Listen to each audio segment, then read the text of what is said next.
Hello, everyone, and welcome back for another month of SPD. This month, we will scratch the surface on coaching, hence the title Coaching 1. There are a lot of definitions out there attempting to delineate between coaching and mentoring, and as I like to do, we will ensure that we define terms so we know what we're talking about. One comparison that I would like to discard is the idea that coaching is short-term and performance-based, and mentorship is holistic, long-term, and based on development. Given the two books I have featured above and current research, I believe there's a cleaner way to frame the discussion. We'll define mentorship then as a relationship where the mentor shares their experiences and the learning and growth flows externally from the mentor to the mentee.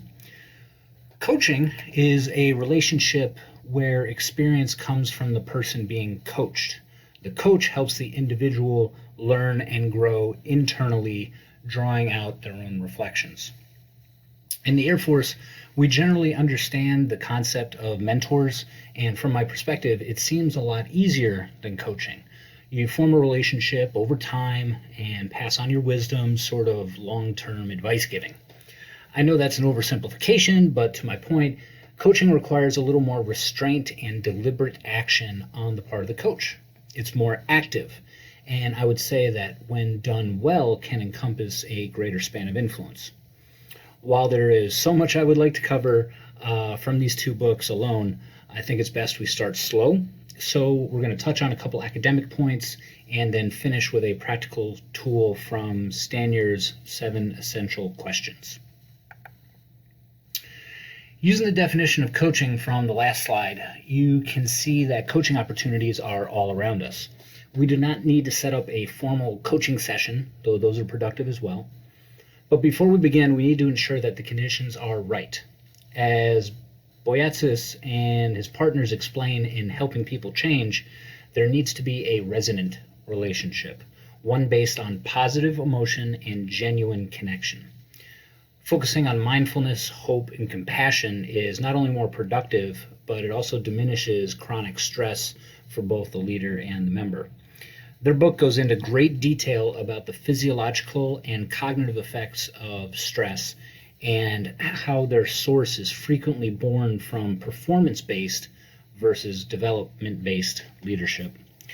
Without going down a clinical rabbit hole, what does this mean for us in a practical sense? We need to build trust with our people. This was the theme of last week's OPD because trust is the foundation for positive organizational change and growth. Change and growth are not dictated in a conference room, rather is won in the hearts and minds of people and their leadership at that one-on-one personal level. There are many ways to build trust with your people, and the simplest answer is to care. Easy enough. But communication has to flow both ways, so your people need to know that you care.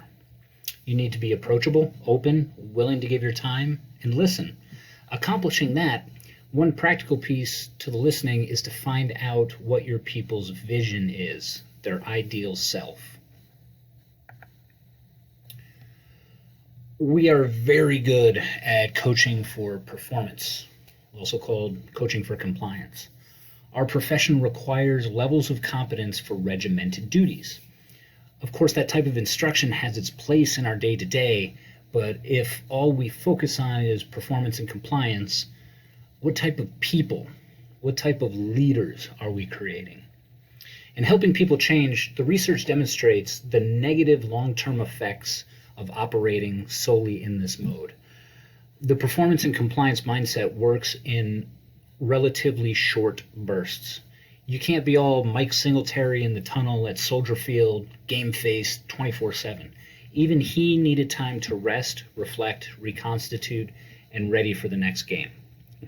So, while we're great at compelling performance, how do we get better at development or coaching with compassion? Unlike the performance and compliance coaching, there is not a stated measurable objective, like plus 10, minus 5 knots over the threshold. This type is vision-based. Sit down with someone and listen to their aspirations. what their dream life looks like way down the road, 10 to 15 years, so as to eliminate restrictive considerations. As people talk about what really drives them, it lights a fire for them. They become inspired. First, because dreaming about a possible ideal future is exciting. And second, because you're taking the time to ask. This is that internal spring of motivation, the internal inspiration that we're shooting for.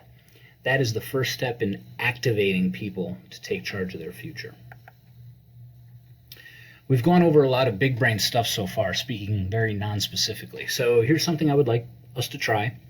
The Coaching Habit, Michael Stanier provides a 7-question guide for productive coaching interactions. We won't cover all 7 here, as there's a lot of background and considerations he goes into. But just the first 3 questions can make up a robust coaching conversation. So we'll start with those. The next time you sit down with one of your people, resist the urge to ask about training, reports, projects, or any other things that may place demands on them. This, as you hopefully see, is in the performance compliance realm. Start with the first question, the kickstart question. What's on your mind? This question cuts through small talk, avoids regimented responses, and is neither too broad or too narrow. Your person will likely be led to confide the most important thing to them at that moment. What's been bothering them, or a piece of work they're fighting through, whatever it is, you are demonstrating a willingness to help by listening and can deepen the conversation using the 3P model, whether projects, people, or patterns are the underlying issue. The potency of asking what's on your mind is backed by neuroscience, which points to how powerfully we are influenced by our subconscious. Even Facebook recognizes this, as what's on your mind is their status update question. Second, while there's a chance your person will confide their top issue during the first question, studies show that upon reflection, people come up with better answers given subsequent tries. This is known as deliberate reflection. Using the second question, and what else, has many benefits. It allows your person to continue fleshing out their thoughts, come up with better ideas or courses of action, and for you, prevents you from giving advice. Remember, we're not trying to do the work for them, being performance-based. Rather, we are helping them think their way through their issues from the inside out. We also want to avoid rhetorical questions, as that pseudo-psychological approach can come across as fake and is functionally just advice with a question mark attached. You may be wondering how many iterations of "and what else" will you go through?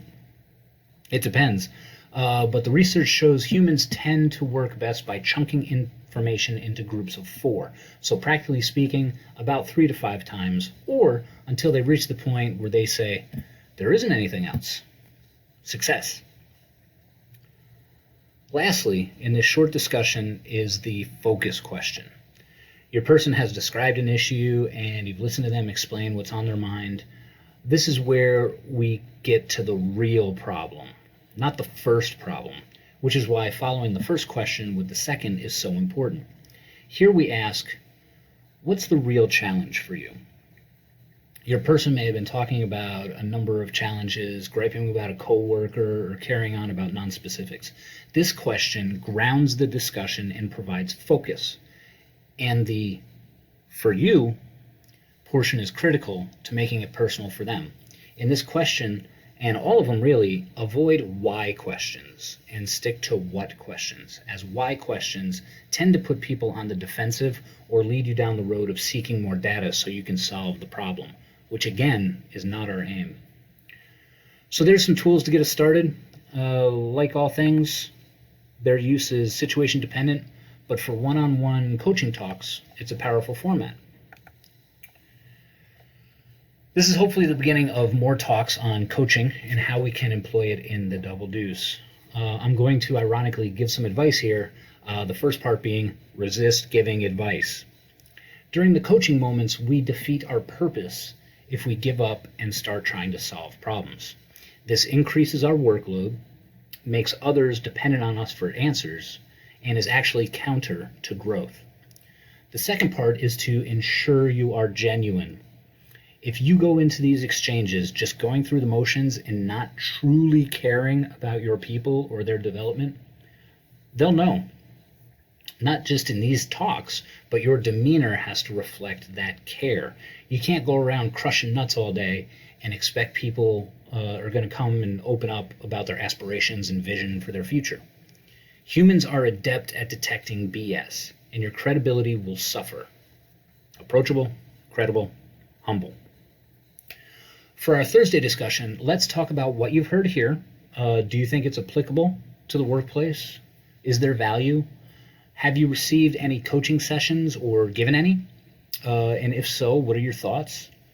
Would you like to know more about the 7 questions and that process? The author of The Coaching Habit does talks and has resources we could get you so you can learn some of this stuff from the experts as opposed to a bald guy in a box. All right, that's all I got. For the Thursday discussion, I will likely be out on the road, so Lieutenant Forlini should be able to proctor, but like I said before, we don't want to drive the discussion. Here's the material, and please get in that chat room and just have at it and talk about coaching and your thoughts and anything else that might be on your mind. It's a free forum, and like I said, we don't record it, we don't put it on YouTube because we want to give everyone that free, safe space to just talk about things. All right, that's all I got. Thanks for watching, and we will see you around. See ya.